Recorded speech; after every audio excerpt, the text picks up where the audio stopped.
Putin की तालिबानी राजनीति के बाद अब हम भाषा के नाम पर राज ठाकरे की राजनीति का विश्लेषण करेंगे। कहते हैं राजनीति में ना तो कोई स्थायी दोस्त होता है और ना ही कोई स्थायी दुश्मन, लेकिन जब दो दुश्मन एक होते हैं तो कुछ मुद्दे छूट जाते हैं और कुछ पुराने मुद्दे एक हो जाते हैं। इन दिनों महाराष्ट्र की राजनीति में दो भाइयों राज ठाकरे और उद्धव ठाकरे के एकजुटता की खबरों के बीच मुंबई में मुद्दों को लेकर गजब का कंफ्यूजन हो गया है। अब इस कंफ्यूजन को समझिए। हमारे देश में क्षेत्र के आधार पर विवाद होता है, हमारे देश में धर्म के आधार पर विवाद होता है और हमारे देश में भाषा के आधार पर भी विवाद होता है। लेकिन क्या आपने कभी भाषा बनाम धर्म का विवाद सुना है? महाराष्ट्र की राजनीति में ठाकरे भाइयों के मिलन के बाद आजकल मुद्दों का ऐसा ही कंफ्यूजन शुरू हो गया है। राज ठाकरे और उद्धव ठाकरे की मांग है कि महाराष्ट्र में सबको मराठी बोलनी चाहिए, लेकिन बीजेपी आरोप लगा रही है कि मराठी बोलने की जिद में कुछ डिस्काउंट भी है, यानी मराठी बोलने की धमकी में कुछ लोगों को छूट दी जा रही है। अब ये छूट क्या है, इसे जानने के लिए महाराष्ट्र सरकार के मंत्री और बीजेपी नेता नितेश राणे के बयान को ध्यान से सुनना चाहिए।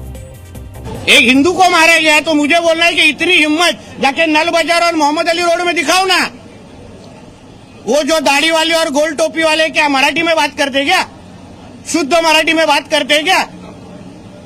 उधर जाने की, उनको कान के नीचे बजाने की हिम्मत नहीं है। जावेद अख्तर क्या मराठी में बात करता है क्या?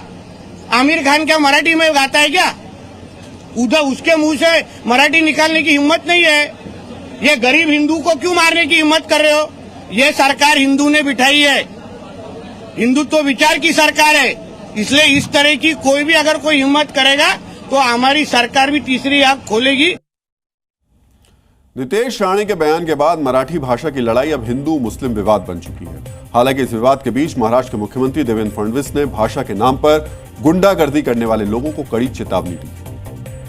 मीरा रोड की घटना के तुरंत बाद एफआईआर भी दाखिल हुआ और कार्रवाई भी हुई है।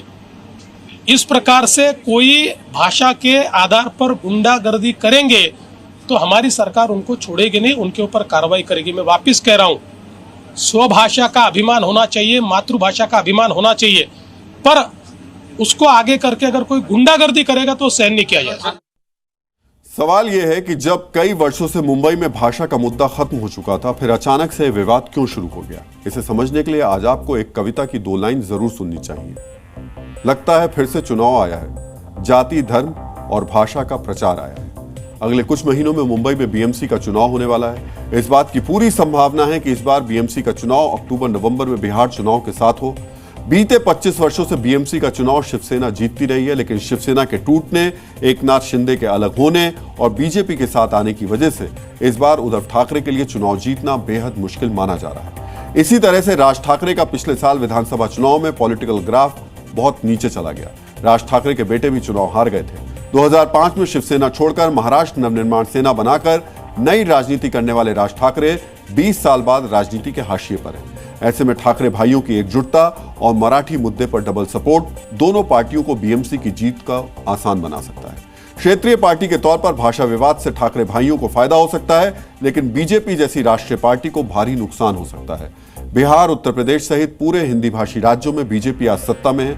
ऐसे में महाराष्ट्र की देवेंद्र फडणवीस सरकार भाषा विवाद पर एक्शन नहीं लेती तो केवल 3 महीने बाद होने वाले बिहार विधानसभा चुनाव में बीजेपी को नुकसान उठाना पड़ सकता है। इसलिए अब महाराष्ट्र का भाषा विवाद हिंदू मुस्लिम विवाद बन चुका है।